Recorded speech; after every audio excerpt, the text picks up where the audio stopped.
Have you ever come across a place that gives you a strange feeling? Sometimes you can't explain it. You can't even tell your friends about it. It's just in the air and everything around that place. Its atmosphere is unsettling, and almost by instinct, you know you must leave, even if you can't explain the reason. Something similar happens in this mysterious river in Australia. Everyone who approaches it seems to perceive a strange evil atmosphere, even though the sights don't match those sensations. In fact, even the animals are afraid to approach it and desperately run away from it for no apparent reason. Many have wondered what the explanation behind this mystery is, and today we've got the answer. If you're ready to hear the truth behind this evil river, you'd better get comfortable and get ready to discover a wicked place you should never swim in. Australia has never been a country that goes unnoticed. It's generally noted for its good economy, its biodiversity, and the huge animals that grow freely in the interior of its territory.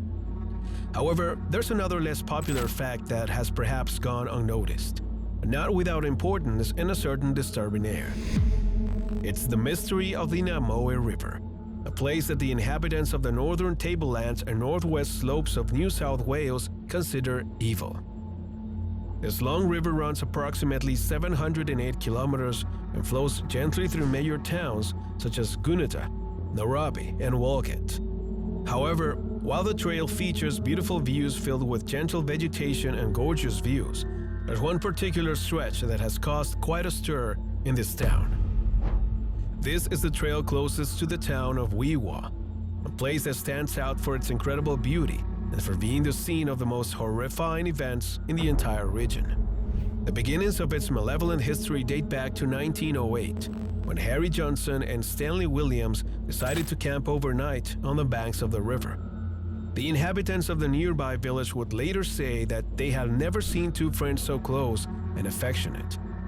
However, the night was followed by day, and the next morning, Harry disappeared.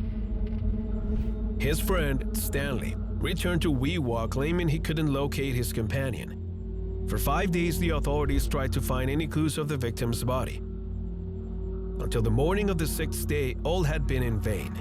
But then they found the decomposed body of Harry Johnson at the bottom of the river. 2 heavy iron bars were strapped to his feet, and he had numerous contusions and severe wounds to his skull. The Sydney Morning Herald newspaper covered the story that year, and through it, we can discover what happened later. After Stanley was remained in custody, Sergeant Major Sheridan examined the body and discovered that there was a hole in the skull. After careful examination, it was discovered that it had been made with the use of a hammer. In the face of the accusations, Stanley assured that he was innocent and that in spite of having been the last person he was seen with, he would never do that to his friend. However, the evidence seemed to prove otherwise. Although not enough, the authorities were only able to get him convicted of manslaughter, and he was sentenced to 10 years in prison. From this moment on, this river became the epicenter of something anomalous and unnatural. Only a few months after the incident, many began to notice that the river awakened a certain malevolent feeling in people. People who approached it were invaded by negative thoughts and all kinds of atrocities that made them feel a sudden urge to violently attack their surroundings. But this didn't only happen with humans. Several correspondents who continued to investigate the case and the history of the area discovered that the local inhabitants had experienced disturbing moments on this river. Most of the farmers had serious problems when moving along this river, especially in the particular area where Harry and Stanley had camped.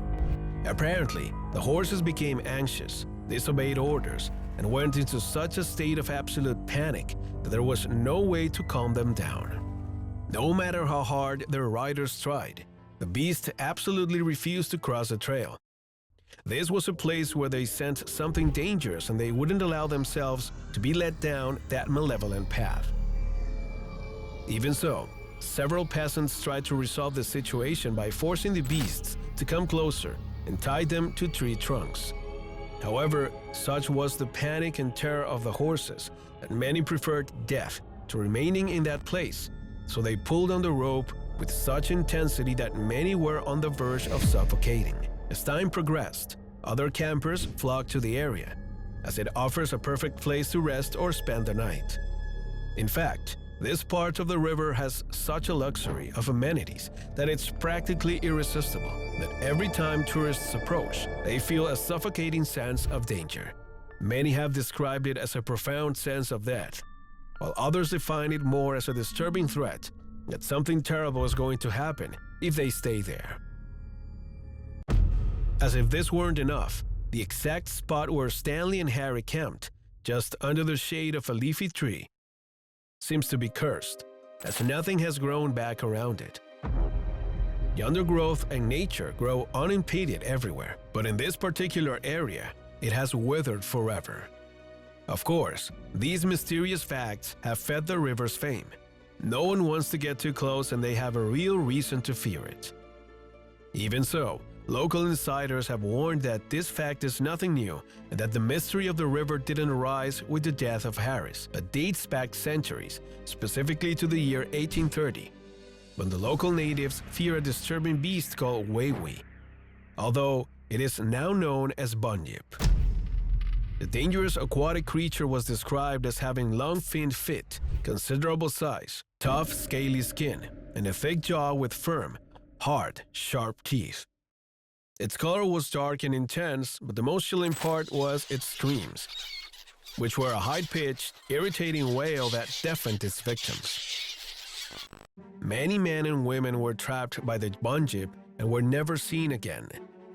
Most were abducted by this beast right at this river ford, in the exact area where Harry's body would be found decades later. Is it a coincidence? Few seem to think so. Everything indicates that the Nimoy River hides a secret that escapes our comprehension and seems much older than we can imagine. Undoubtedly, there's something evil in these waters, something that can drive humans and animals crazy, and for many, the best solution is to stay as far away from it as possible.